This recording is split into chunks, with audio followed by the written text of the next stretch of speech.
السلام عليكم ورحمة الله. إن الحمد لله نحمده ونستعينه ونستغفره ونعوذ بالله من شرور أنفسنا ومن سيئات أعمالنا. من يهده الله فلا مضل له ومن يضلل فلا هادي له. وأشهد أن لا إله إلا الله وحده لا شريك له وأشهد أن محمدا عبده ورسوله. اللهم صل وسلم وبارك عليه وعلى آله وصحبه وسلم. This lecture, inshallah ta'ala, is about I'm just trying to see the title here. Okay, this is not the one, but it's about the Dajjal, the signs of the hour, and one of the biggest signs of the hour, the fitna of Dajjal. And then the next session, inshallah ta'ala, we'll talk about the coming of Isa ibn Maryam. The subject of the signs of the hour, and assuming that you guys have been following what has been mentioned before so that I don't repeat it over again, inshallah ta'ala. There is fiqh in it. We have to understand it in the right way, because this is according to what happened to the Muslim Ummah through centuries. Many people deviated. Many people, they did miserable things as a result of not understanding the fiqh, the proper understanding and dealing with these signs of the hour. And I would start with this and with a statement by one of the early generations of Islam, Sufyan al-Thawri rahimahullah, when he said, the meanings of which, if the Dajjal comes out, if the Mahdi comes out, فَكُنْ آخِرْ مَنْ يُبَيِّعُ, be the last person to go give him the pledge. The Mahdi is coming, no doubt about this, and the hadith of the Prophet ﷺ are abundance. But when it comes to the signs of the hour, there's no actions required from your side. It's something that Allah subhanahu wa ta'ala decreed. And there's no actions from the ummah to establish individually or collectively to bring any of these signs of the hour. It's something that Allah subhanahu wa ta'ala decreed, and it's going to happen.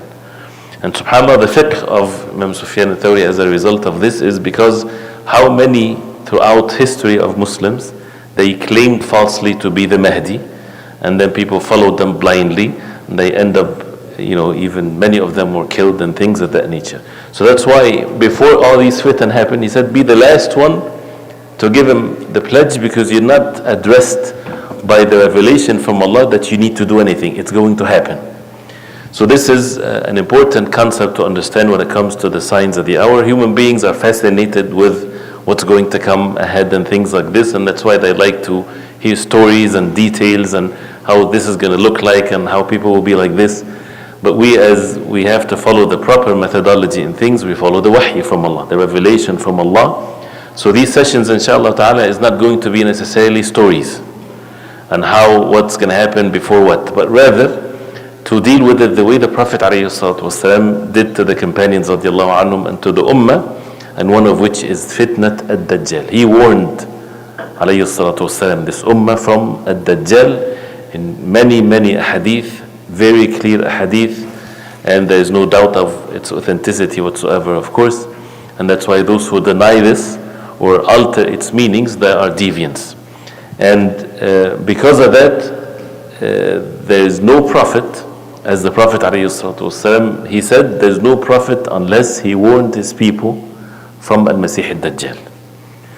And the Prophet ﷺ being the last of the messengers, and he said, وَإِنَّهُ يَخْرُجُ فِيكُمْ, that he will come out in your time, meaning in the time of this ummah. There's no more messengers to come. So definitely he's coming. And the Prophet ﷺ himself did not know when the Dajjal will come. But some of the signs that are mentioned in the hadith, and that's why inshallah ta'ala we'll spend some time in understanding some of these hadith when it comes to the al-Masih al-Dajjal. And part of that is to establish something in the deen. And as even one of the signs of the Dajjal, that he would come at a time when people are not talking about him. So that means people need to constantly warn against the Dajjal. And even if a person lived and died and he did not witness this biggest fitna ever to be observed on the face of earth, there is benefits in knowing the seeds of this fitna, so that Allah subhanahu wa ta'ala protect us, and everybody will be tried anyway. If it's not in this life, in the graves and things like this. So there's no way to run away from being tried. So that's why we need to seek help from Allah subhanahu wa ta'ala. As the Prophet ﷺ said about the fitna of al-qabr. He said ﷺ, Inna Allah awha ilay, Allah inspired, revealed to me, أنكم تفتنون في قبوركم, that you will be tried in your graves, قريبا أو مثل فتنة الدجال, close to or the like of the fitna of the Dajjal. That means everybody will be tried. Some people will be saved from this, of course, not even facing the trials, and that's why, as it will be mentioned, the means to protect ourselves from the fitna of the Dajjal is to ask Allah subhanahu wa ta'ala and to be among al-iman. يثبت الله الذين آمنوا بالقول الثابت في الحياة الدنيا وفي الآخرة. Allah subhanahu wa ta'ala gives steadfastness to the believers, and part of that is to be obedient to Allah and His Messenger sallallahu alayhi wasallam in everything that He said alayhi salatu wasalam, without putting forward our own reasoning of things. You have wahy revelation, and we'll understand the meaning of this inshallah ta'ala in some of these ahadith. First of all, the Prophet ﷺ said that I would, because of the time will be brief, I won't mention all the details of the hadith and the takhrij of it and the narrators and so on, but quoting the shahid or the point of reference from the hadith of the Prophet ﷺ, and for the rest of inshallah what's in the book for you to study inshallah ta'ala. Hadith of the Prophet ﷺ, ما بين خلق آدم إلى قيام الساعة خلق أكبر من الدجال. There's nothing from the time of Adam ﷺ till the day of judgment, a greater thing that or event that would happen greater than the Dajjal, or amrun akbaru min ad-Dajjal, a matter that is greater than the Dajjal. So this is again the first point here. This is the biggest fitna that would ever afflict the human beings. And if we understand the concept and the meanings of fitna is not about physical destruction of the people. The fitna is when it comes to the purpose of this life, that many people will end up being in the hellfire because of the Dajjal, because of the fitan. That's what the fitan does. Fitan is not about people dying or people suffering from poverty or whatever there is. If they are upon al-iman wa taqwa, they are not afflicted by the fitna. The fitna is a trial to one's iman. And that's why this is a fitna that the Dajjal, he comes and he claims to be Allah subhanahu wa ta'ala. Wal-'adhu billah, this is the Dajjal was going to claim about himself. And amazingly, most of the human beings, they would follow him because they don't know Allah subhanahu wa ta'ala. And that's why the Prophet ﷺ, he said, Inni la unzirukumu, I am warning you from the Dajjal. La unzirukumu, the ha at the end refers to the Dajjal. Right? I am warning you. After he mentioned the Dajjal ﷺ, he said, I am warning you against him. وَمَا مِن نَبِيٍّ إِلَّا أَنذَرَ قَوْمَهُ, and there is no prophet unless he warned his people. But then he said, وَلَكِنِّي سَأَقُولُ لَكُمْ فِيهِ قَوْلًا, I will mention something about the Dajjal that لَمْ يَقُلْهُ نَبِيٌّ لِقَوْمِ, no prophet had said that to his people before. So this is unique to this ummah, and that's why those who listen and apply this, they will be saved by the will of Allah subhanahu wa ta'ala. إِنَّهُ أَعْوَرْ وَإِنَّ اللَّهَ لَيْسَ بِأَعْوَرْ, that he is a'war. A'war is someone that has bad eye, one bad eye, not one-eyed, that he has two eyes but one is bad. وَإِنَّ اللَّهَ لَيْسَ بِأَعْوَرْ, and Allah subhanahu wa ta'ala is not a'war. And always the ulama, when they mention this, they say how much important it is for the people to believe in Allah subhanahu wa ta'ala in the right way. Those who believe in Allah subhanahu wa ta'ala in the right way with His names and attributes, we say, لَيْسَ كَمِثْلِهِ شَيْءٍ, nothing is the like of Allah. So and part of that is that Allah subhanahu wa ta'ala has the perfect names and attributes. Imagine someone comes with a bad eye and he's claiming to be the Lord of the Alameen, and most of the people would follow him because he's doing things that only Allah subhanahu wa ta'ala do. He ordered the skies to rain and it rains, ordered the earth to bring its treasures and it does. Whoever follows him, they become in prosperity and richness and all kinds of things, and those who do not follow him, he leaves them in poverty and misery. So the hearts, when it's attached to the dunya, it's the deal is to follow the Dajjal. But then the end result of this is an everlasting punishment from Allah subhanahu wa ta'ala. So this is the benefit of learning the names and attributes of Allah and the aqeedah that Allah subhanahu wa ta'ala is the most perfect and nothing is the like of Allah. But then what the Prophet ﷺ, he said that the prophets before did not mention, وَإِنَّ بَيْنَ عَيْنَيْهِ مَكْتُوبٌ كَافِرٌ, between his eyes is written kafir. or in some of the narrations, kaf, fa, ra. يقرأه كل مؤمن. Every believer would read it, even if he's illiterate, even if you don't know Arabic. If a person is a believer, he will see that between the two eyes of a Dajjal. Is it physically written like this? Yes. We don't distort the meanings of it. It's not something metaphoric. It's not something you would feel it. مكتوب بين عينيه, written between his two eyes. كافر, only the believers would read it, even if they're not able to read, or they literate, they don't read. So this is something there. There's many hadith that talks about the Dajjal, by the way. And the Prophet ﷺ has mentioned in some of the hadith that he would speak to the Sahaba radiallahu anhum for a long period of time. One of which is that he prayed Fajr ﷺ, and he addressed the people till Salatul Dhuhr. And then he prayed Dhuhr, and then he got up on the Mimbar again and he addressed the people till Asr. And from after Asr till Maghrib, the entire day. And he told them, alayhi salatu wasalam, about every ma huwa ka'inun, what's going to happen till the day of judgment. Every single detail of what's going to happen till the day of judgment. Some people, by the power and the will of Allah subhanahu wa ta'ala, they retain that. And some, by the will of Allah subhanahu wa ta'ala, they made to forget for a reason. So whatever Allah subhanahu wa ta'ala wants for this ummah to, and anything that the Prophet ﷺ said is preserved for this ummah when it comes to matters of the deen, to protect the deen of the ummah of the Prophet ﷺ. One of these hadith, that there will be some form of drought and things like that before him, and in a long hadith. And then what the Prophet ﷺ said when he mentioned these things one year after the other, someone asked the Prophet ﷺ, فَمَا يُعِيشُ النَّاسَ فِي ذَلِكَ الزَّمَانِ, what would sustain the life of the people when there's drought and hunger and so on? He said, التهليل والتكبير والتحميد, saying La ilaha illallah, Allahu Akbar, Alhamdulillah, and that will be sufficient for them, as the Prophet ﷺ said. Well, of course, there's a relationship between a-dhikr and a-rizq and the provisions from Allah. And this hadith in Sunan Ibn Majah and others, and it's a sound hadith. As we heard, some of the characteristics of the Dajjal that the Prophet ﷺ mentioned, that he is short, that he is ja'd, his hair is wavy or rough, he's a'war, matmusul ayn, his eye is wiped, and then he said ﷺ, which is a very amazing, when you read the hadith of the Prophet ﷺ, every word, of course, it's meant to be there. With these clear signs that when you're sitting like this and you hear it, you think, okay, that's obvious. Once the Dajjal comes, we know him, no problem. But still the Prophet ﷺ, he said, فَإِنْ أُلْبِسَ عَلَيْكُمْ, if you get confused of the Dajjal, confused. This is how the fitna, it's the biggest fitna.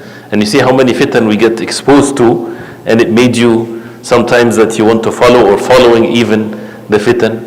So this is the biggest fitna. So a person should not feel that he is secure from it. It's only by the help of Allah subhanahu wa ta'ala. But the Prophet ﷺ said, فَإِنْ أُلْبِسَ عَلَيْكُمْ, if it becomes confusing for you, فَاعْلَمُوا أَنَّ رَبَّكُمْ لَيْسَ بِأَعْوَرٍ. First thing is, have the knowledge, and that's the knowledge of knowing Allah subhanahu wa ta'ala. The knowledge of the aqidah, that the people would make you turn away from it. Don't learn the names and attributes and all of this. And when it comes to these physical attributes of Allah, oh, there's no such a thing. Have the knowledge that your Lord, Allah subhanahu wa ta'ala, is not a'war, is not one-eyed. Right? So this is clearly for the knowledge of it. وَأَنَّكُمْ لَن تَرَوْا رَبَّكُمْ. Plus the second thing is that you would never see your Lord in this dunya. This is a aqidah. No one will be able to see Allah subhanahu wa ta'ala in this life. It's only in the hereafter. Hereafter the believers will see Allah subhanahu wa ta'ala, and that's the most joyful thing in Jannah. Nothing is more joyful for them than to see Allah subhanahu wa ta'ala. In this dunya, إِنَّكَ لَن تَرَانِي, as Allah subhanahu wa ta'ala said even to Musa alayhi salam, you would never see me in this world. So once a person have this matter of aqidah clear, inshallah Allah subhanahu wa ta'ala will protect him. There is a hadith of the Prophet ﷺ that mentions warning against the Dajjal, that he is going to go throughout the earth in a very fast pace. As he said ﷺ, ليس من بلد إلا سيطأه الدجال إلا مكة والمدينة. There's no city or town unless the Dajjal would يطأه, that means he'll walk in it, he'll be in it, except Mecca and Medina. Mecca and Medina are the two cities that Allah subhanahu wa ta'ala will protect them from the Dajjal. But those who are in Mecca and Medina from the hypocrites of this ummah, the Mecca or Medina will shake, and then it will push away the munafiqeen or the hypocrites, and for them to join the Dajjal. But he would not enter physically Mecca or Al-Medina.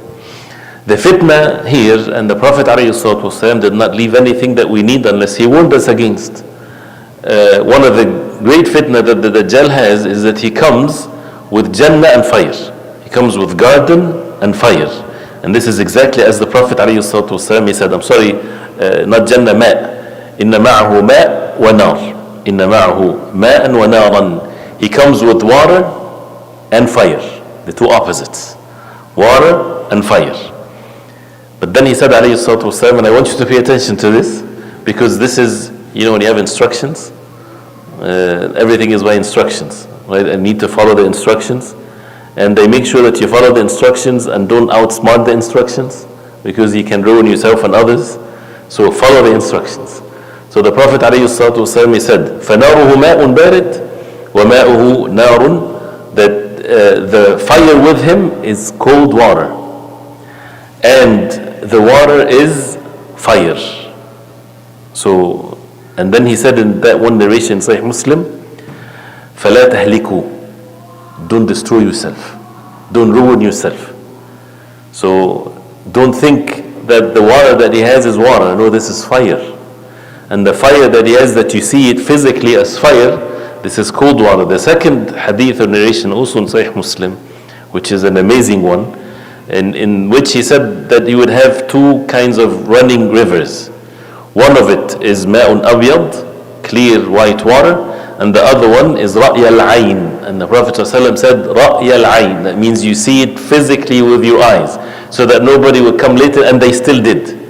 They say this is something metaphoric. It doesn't really means water and fire. You're talking about fairy tales here, right? The Prophet ﷺ says ra'y al-ayn, you see it with your own eyes, no doubt about this whatsoever. The other one is fire, narun ta'ajjaj, fire that is very strong. Then listen to the instructions. فَإِمَّا أَدْرَكَنَّ أَحَدٍ, if he had to face it, and that also is mentioned in another hadith, we'll go into a different hadith, that the Prophet ﷺ said, إِذَا سَمِعْتَ بِالدَّجَّالِ, what should you do if you hear about the Dajjal? Dajjal is out. فَنْأَ عَنْهُ. فَنْأَ عَنْهُ, that means run away from him. Be as far as you can from him, which is always the case for the fitan. Fitan, we don't go to it, you run away from it. You will be pushed to get into the fitan, and people won't leave you alone. Why don't you speak about this? Why don't you speak about the fitan? And they want you to speak about it, they want you to be part of it, and you're a coward if you're not doing this or that. So when it comes to the Dajjal, if you hear about him, فَنْأَ عَنْهُ, stay away from him. And then the Prophet ﷺ clearly stated that a man would go to him thinking that he knows him, because of these ahadith, for example, he knows the Dajjal. ثُمَّ لَا يَلْبَثْ, and very soon he would follow him. يَتْبَعُ, from a distance, when it's hidden, when he doesn't see him, oh, I know the Dajjal, so let me see this exciting thing, at least I will be written in history that I saw the Dajjal. Right? Then people, they go see him, and then they end up following the Dajjal, which is, وَالْعَيَاذُ بِاللَّهِ, the hellfire. So the instruction is, listen to the Prophet ﷺ, and don't judge, don't go by what your judgment is, and what you see with what people are doing. That's the importance of the wahy. My dear brothers and sisters, the seriousness of following the wahy before any taste, before any thinking, before anything whatsoever. But then in going back to that hadith where he says that he has two rivers, فَإِمَّا أَدْرَكَنَّ أَحَدٍ, if you have to face it, there's no run away from it, then فَلْيَأْتِ النَّهْرَ الَّذِي يَرَاهُ نَارًا, the Prophet ﷺ is saying, then go to the one that you see as fire, because it's a test. That means people are tested. You have to go either to the one that is water or the one that is fire. So if you had to face this and you could not run away from it, go to the one that is fire. You see with your own eyes that it's fire, you're going with your own self like this, choosing to go to the one that is fire. And by the mercy of Allah, Allah subhanahu wa ta'ala bestowed His favor upon us that the Prophet ﷺ says it, then what to do then, because it's very scary to do this. He says, وَلْيُغْمِضْ. When you go to the one that is fire, close your eyes, because you might be affected by the fitna, right? Close your eyes. ثُمَّ لِيُطَأْتِئْ رَأْسَهُ. Close your eyes and lower your head like this. فَيَشْرَبَ مِنْهُ. Then drink from it. فَإِنَّهُ مَاءٌ بَارِدٌ. It's cold water. This is amazing, right? This requires full submission to the wahy.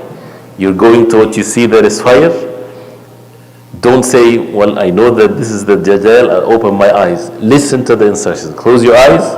May Allah protect us from facing these fitan.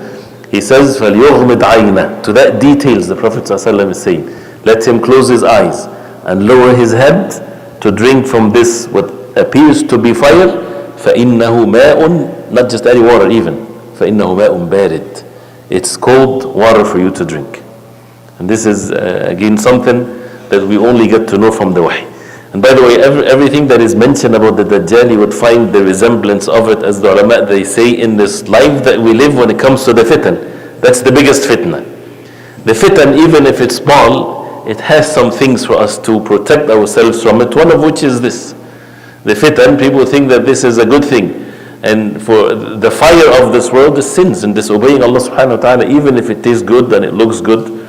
And the obedience of Allah subhanahu wa ta'ala, this is the most pleasant thing in this life, even if it requires for a person to struggle and to strive. The fitan that he comes with, and that's why most of the people would follow him. Again, the earth brings its treasures, the skies is commanded and it rains when he commands it. The non-living things would follow him, right? And he would, even as the Prophet ﷺ, he said that he would come to people, فَيَدْعُوهُم. He will invite them to follow him.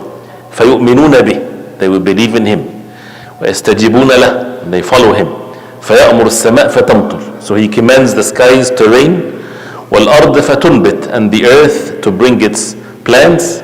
فَتَرُوحُ عَلَيْهِمْ سَارِحَتُهُمْ أَطْوَلُ مَا كَانَتْ ذَرًا وَأَسْبَغُ ضُرُوعًا. And the animals will go and come back full with milk and all kinds of pleasant things in their life.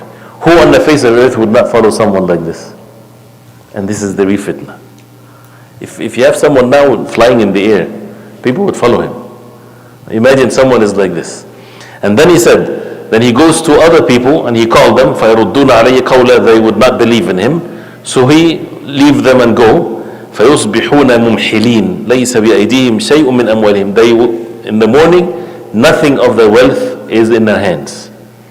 Nothing. They lose everything. And this is a test. And a person to witness that. And he would pass by al-khariba, the place that people throw the garbage in it and things like this, and he would say, akhriji kunuzak, bring out your treasures. So the kunuz, or the treasures, will follow him kaya'asib al-nahl, like the bees follows him. Amazing things, looks like miraculous things to the people, and that's why most of the people, they would follow him, and that's why it's the biggest fitna. And that's why the best of all of the shuhada, the martyrs, as the Prophet ﷺ, he said, it's a man that he had to face the Dajjal, and he would say that I know that you are the Dajjal, you are the liar, and the Dajjal will split him into half with a saw, and he would walk between his two parts of his body to show the people that he killed him, and then he bring him back to life. So this believer would say, Wallahi, by Allah, ما ازددت فيك إلا يقينا. And no, the yaqeen and the certainty and the belief that you are the liar made me even more because of what you did. And then he won't be able, the Dajjal won't be able to touch him anymore. He would be deprived from doing this. So when many things, again, he comes from a land, as the Prophet ﷺ said, called Khurasan, from the east. This is where he comes out first. But his zuhur, his establishment, is in between Jordan and Iraq, Sham and Iraq. This is where he's going to first be effective or appear. And يتبعه 70,000 من يهود أصفهان. 70,000 of the Jews in Asfahan will follow him, and things of that nature. Ad-Dajjal and how he covers the entire earth And when the Prophet ﷺ was asked how long he would stay on the face of earth, he said 40 يوما, 40 days. يوم كسنة, the first day is like a year, ويوم كشهر, and the second day is like a month, and then a day like a week, a Jumu'ah, and the rest of the days are like your days. تفضل. Dajjal's going to come from Khorasan? That's what the Prophet ﷺ said. That means he's not going to be effective there, but this is where he comes out first from. But Dhuhuru, that means he's now to be known, is in a place between Asham and Iraq. No. The Prophet ﷺ, when he mentioned about the 40 days and the first one is like a year, again with this hadith, some people when they say it, meaning it feels long. No, but the Sahaba radiallahu anhum, they said, فَذَاكَ الْيَوْمُ الَّذِي كَسَنَةً. It gives us the way that the Sahaba understood things.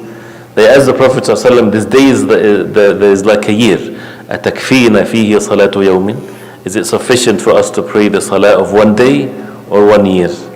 And Shaykh ibn Uthaymin rahimahullah, I remember when he was explaining this, and he says, subhanAllah, this is one of the benefits also that the ulama, they mentioned about this hadith, is that what concerns the Sahaba the most? They're not dealing about the Dajjal, this and that. Our salah, what are we going to do with the salah in that day that is 1 year, the most important thing in their life? So the Prophet ﷺ said, لا أقدر له قدره. That means you don't pray the five prayers only in that 1 day that is a year. You count for it how many prayers that you would pray in a year. And the ulama took many benefits from this in these countries where the sun doesn't set. How do they pray? فَقْدُرُوا لَهُ قَدْرًا. That you basically count how many, for every 24 hours you pray basically 5 prayers. So the 5 prayers have to be prayed as the Prophet ﷺ said. Dajjal again, with the many hadith that the Prophet ﷺ mentioned and the time that he would come, and the people or the Muslims will be, it seems from the hadith that they will be strong and they will be fighting the Romans, and the many different details of that, with the major things that what's going to happen, as the hadith in Sahih Muslim. And then he would come down, or he would come, and the people, those who followed the Mahdi, would fight the Dajjal. And then the next subject, when we talk about Isa alayhi salam, he is the one that Allah subhanahu wa ta'ala will make him kill the Dajjal, as it will be stated inshallah ta'ala. But it's very important for us, for what is left in the time, that we get to understand and to know the means of how to protect ourselves from this fitna. And this is really what matters. If we get warned of it, as we heard the Prophet ﷺ, he was not saying stories to the people. And even the Prophet ﷺ, he did not know which one is the Dajjal. And there is the long hadith of Tamim al-Dari, Sahih Muslim, where the ulama, they talked about it. And this hadith about Tamim al-Dari and others before they were Muslims, when they were stranded in the sea, in the ocean somewhere, and they were on an island, and the beast Dabba came to them and took them to someone in chains inside, and he asked them certain questions as the signs for him to come out, and he informed them that he is the Dajjal. And the Prophet ﷺ heard this and approved for what he heard ﷺ with regards to the Dajjal himself. But the ulama, they say, Allah knows best if this thing that talked to them was a shaitan that is chained from the time of Sulaiman ﷺ, or the Dajjal himself. Because we don't have clear evidence of whether the Dajjal is alive and he is kept somewhere, or he will be born as a normal child, and even some of the narrations talks about his parents and things like this. So this is ilm that is not going to be benefiting for us. Whether to know it or not, it doesn't matter. And that's why what matters is that he is the biggest fitna, and this is the characteristics of the Dajjal, and for us to be warned against it by basically taking the means, general means and specific means, as we all know. The general mean is those who will be protected from the fitna of the Dajjal, those who believe and are steadfast upon the deen of Allah subhanahu wa ta'ala. And as we heard, those who have this following of the way of the Prophet alayhi salatu wasalam, in such a way that we, and actually really we don't have to be convinced of how to follow the Prophet alayhi salatu wasalam. It's from the concept of following itself. Well, what is the meaning of al-ittiba'? Al-ittiba' is that you follow. Follow meaning, if you already made sense to yourself or made reason for yourself, you're not following. It's your decision based on what you think of what yourself is good. But when it comes to following, you're following someone that you don't know where he's taking you. But you know from the promise of Allah subhanahu wa ta'ala that this is what is best for you.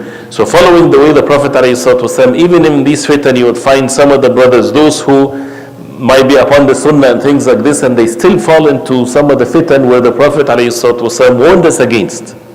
Whether it's with dealing with the Muslim ummah, the khuruj or revolting and all of these things, it becomes the norm among the people when the Prophet ﷺ forbade us from this.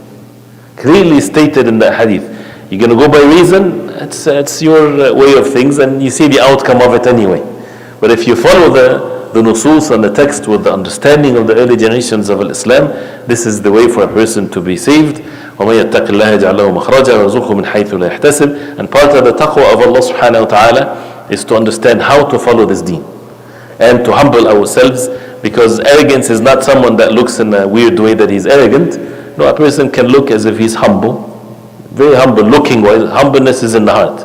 He is very humble and he's mashallah making ibadah, making dhikr, but he's a deviant. And he has arrogance in his heart because he refused to follow the way of the Prophet ﷺ, and he follows his desires and pressures from others and the like of this.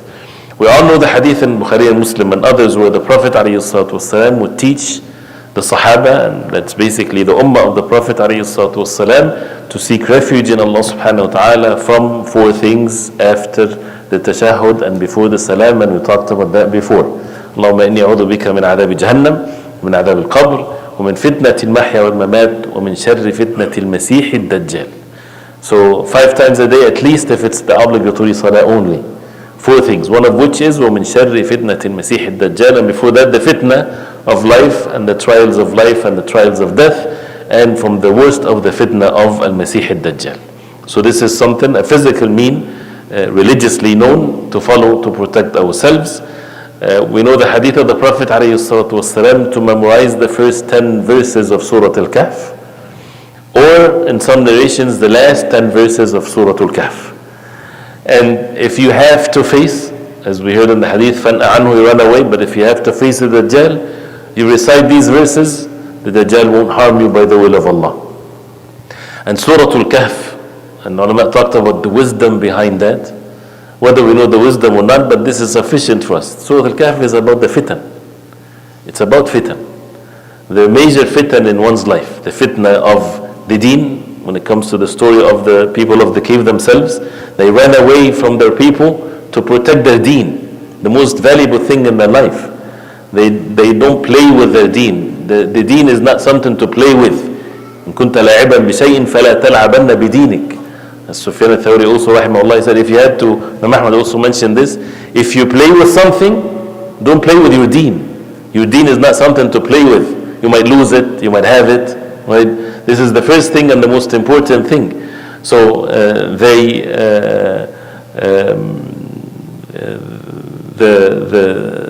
surah with fitna of the deen, the people of the cave when they saved themselves to go to the cave, the fitna of ilm, the story of Musa alayhi salam and al-Khadr. Ilm can be fitna for the person, whether to follow it or not.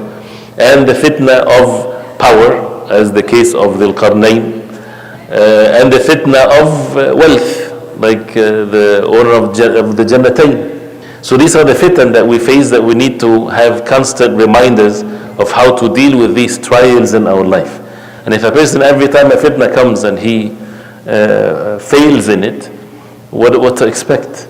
أَوَلَا يَرَوْنَ أَنَّهُمْ يُفْتَنُونَ فِي كُلِّ عَامٍ مَرَّةً أَوْ مَرَّتَيْنِ. As Allah subhanahu wa ta'ala said about the hypocrites, they keep on facing trials once or twice every year. So the fitan keeps on coming. And one of the signs of the hour that the fitan يُرَقِّقُ بَعْضُهَا بَعْضًا. When the fitan comes, the later fitna makes the person think of the previous one as was nothing. This was an easy one. But then it goes away and then comes the next one, a bigger one. And he would say, oh, the last one was much easier, and so on. So to recite the verses, to memorize them. And the Prophet ﷺ said, مَنْ حَفِظَ عشر آيات من أول سورة الكهف عصم من الدجال. Whoever memorized the first 10 verses of Surah Al-Kahf, he will be protected from the Dajjal. And فَمَنْ أَدْرَكَهُ, whoever had to face him, then فَلْيَقْرَأْ عَلَيْهِ فَوَاتِحَ سُورَةِ الْكَهْفِ. Let him then recite the beginning verses of Surah Al-Kahf. So this is again one of the ways to protect oneself.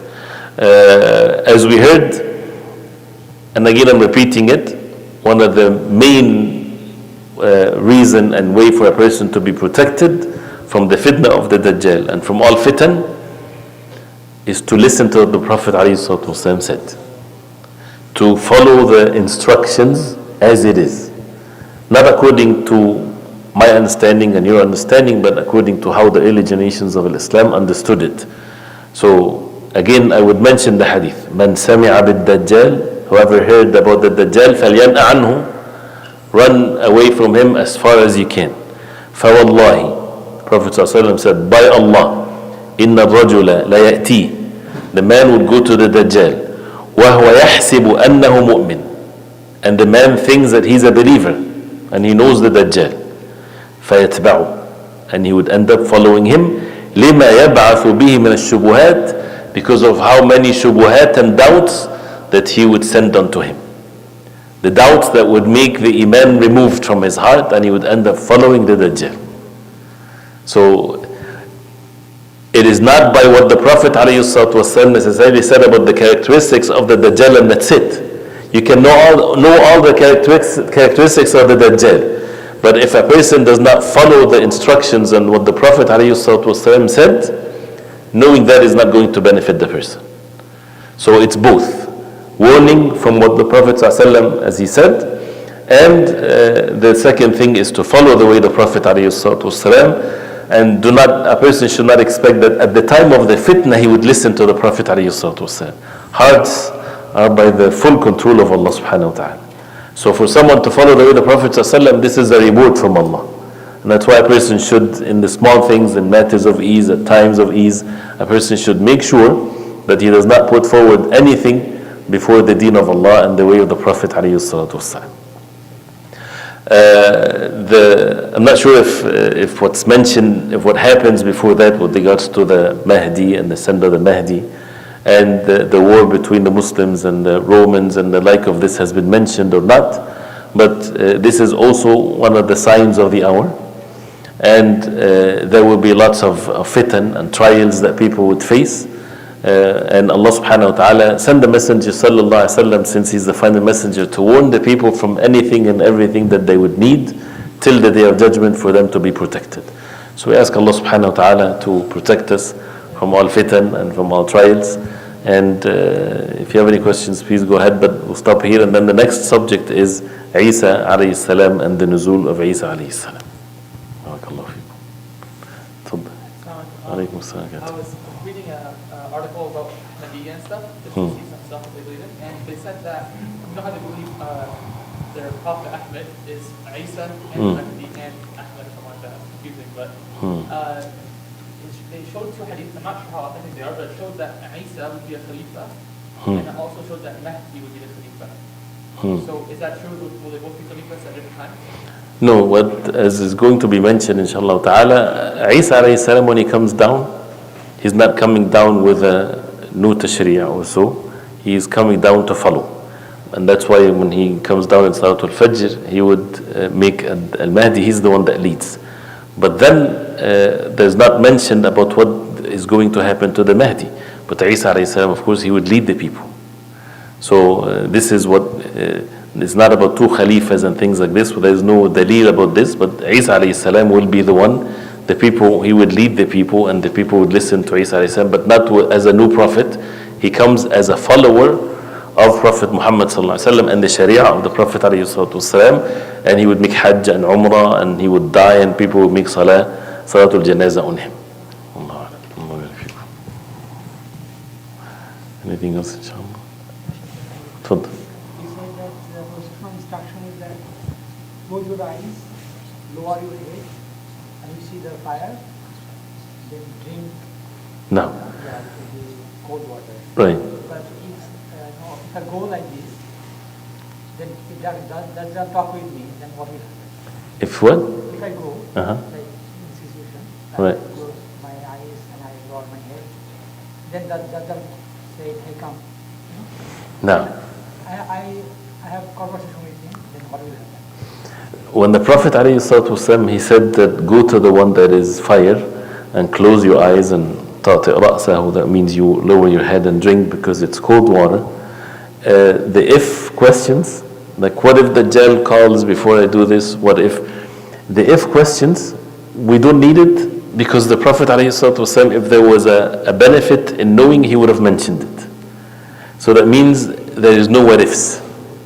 So if we just follow that, that means a person will be guided to do exactly as mentioned if he had to face the Dajjal. There is no way that the Prophet ﷺ, he would not give what is very comprehensive and he would give them less than what is needed.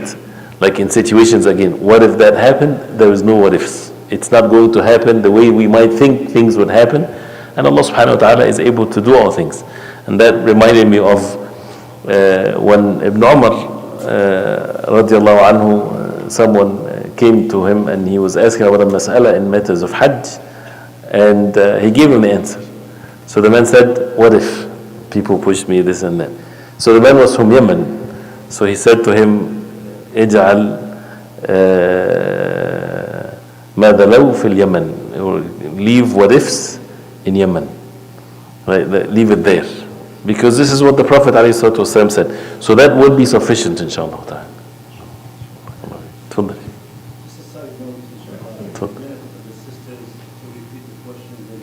جزاكم الله خير. حاضر إن شاء الله. I will إن شاء الله. Any more questions? تفضل. There's I'm not sure if it's an authentic hadith, but Dajjal is going to be on a donkey that is years, I don't know how many years apart. The question about the Dajjal will be on a donkey, how many years or how many years? It's a donkey with ears apart. I've never heard something like this. Oh well, that's a different story. But there's, and again, when it comes to the signs of the hour, there's so many fabricated stuff. And the reason for that, and the ulama they mentioned, because we as human beings were fascinated with what's going to happen and revelations and things like this.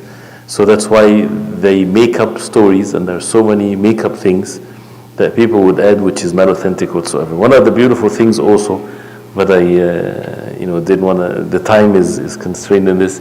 Shaykh al-Albani rahimahullah, he collected all of the different narrations which is authentic about the Dajjal, and he put them together as one hadith, as if you're reading one hadith, and he put them like points, and it was 49 points, 49 things that it's all authentic about the Dajjal. So this is a beautiful way to look into these evidences, and it's even called, I believe, قصة المسيح الدجال, the story of المسيح الدجال, and it's published. You can have it, you can find it even on the internet, inshallah. I'm not sure if it's translated, but what is the meaning of Masih? now the meaning, what is the meaning of al-Masih? And actually, what is the meaning of al-Masih al-Dajjal? Al-Masih has two meanings to it, or can have two meanings to it. One of which is someone that is wiping. So whether it's his eyes is wiped, so for Ad-Dajjal it's because he has one eye that is wiped. And for Masih Isa ibn Maryam, he's Masih because, which is the other meaning, Allah subhanahu wa ta'ala wiped with him the kufr or disbelief. So Al-Masih Ad-Dajjal, if its word Al-Masih is mentioned with regards to his eyes. Some people they say Al-Masih, which is, but it's, Al-Masih is fine, but he is a false one, but because of his eyes is wiped. Ad-Dajjal is the liar, the one that is a big liar. Now. They say that Dajjal is going to be the Masih of the Al-Yahud. Now, one of the things that are mentioned with regards to Al-Masih, the most people, as we said, the most people that would follow him are the Yahud, the Jews, and they will have their kingdom then. And this is the Masih that they're waiting for. This is what they're waiting for, and he would establish their kingdom then. And that's why it's one of the biggest fitna also. And he is the one that is calling himself as to be the Lord of the Alameen. So, and this is what the Prophet ﷺ said now. But what about the Nasara? They're not going to There's no specific, what about the Nasara? There's no specifics mentioned about what the Christians were, of course, but the disbelievers, in general, they would follow the Masih al-Dajjal, and even from the Muslimin, they would follow the Masih al-Dajjal. They also have weak iman and so on. Because the Nasara, they believe in... Right.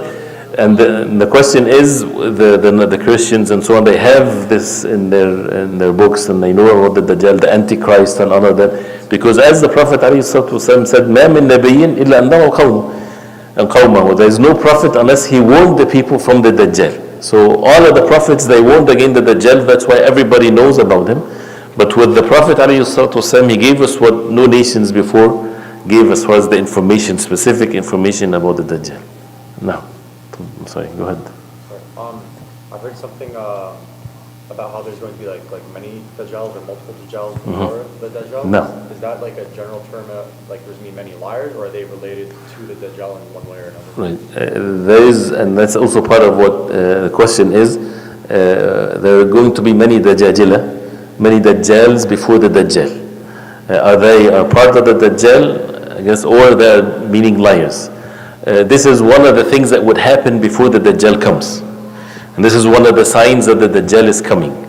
There will be many Dajjajila, that means many liars, but many liars with matters of people would follow them. And they would claim whether it's prophethood, they would claim that they are prophets. And the Dajjal in some of the narrations also that he would start by claiming that he's a prophet. And then he would change to claim that he is the Lord of the Alameen. So in aspects of religion, so whether it's prophets, those who claim to be false prophets, or matters of religion that people would follow them in one their lie.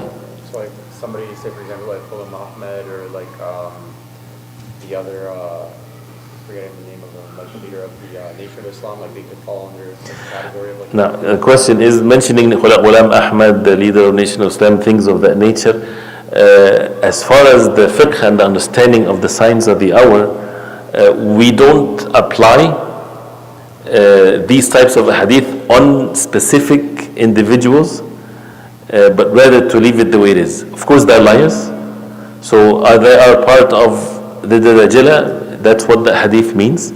But in general, the meaning, the reason why I mention this is when some people, they start to explain certain signs of the hour based on what we see nowadays. Like for example, what's happening in Palestine today, this is part of the signs of the hour. We leave the subject of the signs of the hour aside because it's going to happen by the decree of Allah. No one would doubt this. And that's why it's not something for a person to, because the issue as the danger of the Mahdi, for example, when people followed someone. So, but Allah Alam, yes, there will be many Dajjal. And are we close to the time of the Dajjal? Of course.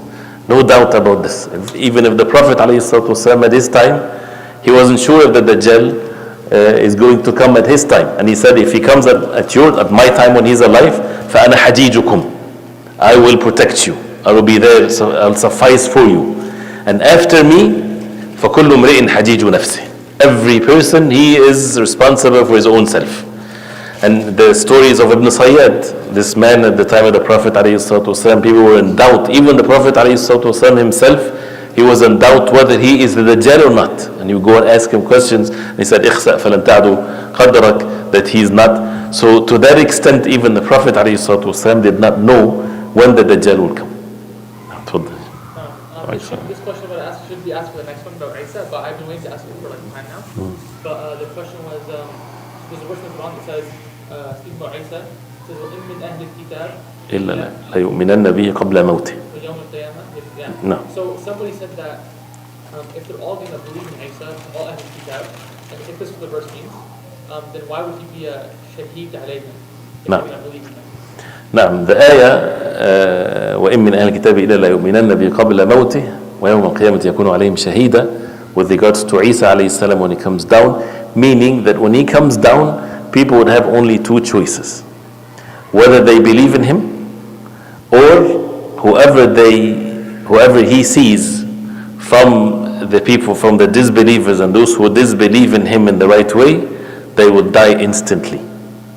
So the verse either refers, people will die if whoever Isa alayhi salam comes down and look at someone, as far as his eyes can reach, The disbelievers will die when he sees them because he won't take the jizya, either al-Islam or they will die.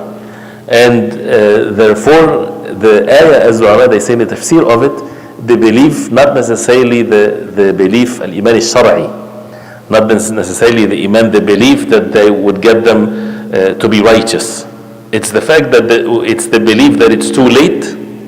Like for example, amanna bihi, when the disbelievers would say, when the punishment comes, like Fir'aun, amantu billadhi unzila alladhi amantu billadhi amarat bi banu Israel. I believe in what the people of Bani Israel believed in. But this iman did not benefit him because it was after he saw the truth, meaning at the moment of death. So some said this is what it means.